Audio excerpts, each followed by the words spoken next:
We are continuing our series on snack-sized bites of self-care, and this one includes a literal snack. One of the things that I do when I'm feeling stressed is I cook something. Some people like to bake things. My husband, Michael, bakes bread when he's feeling stressed.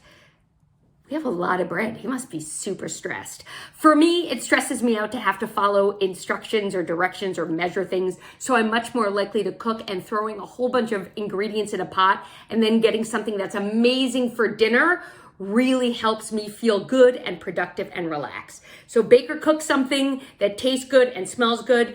Number 2, pet an animal, but make sure it is an animal that wants to be pet. Otherwise, you will have more stress rather than less stress. And then number 3 is thank someone who has made a positive impact on you in your personal life, in your professional life. And when you thank them, don't just say thank you. Be really descriptive and detailed about what they've done and the impact that it has on you. We've got a lot of snack size tips behind us. Go catch up if this is your first one, and more ahead of us, so stay tuned.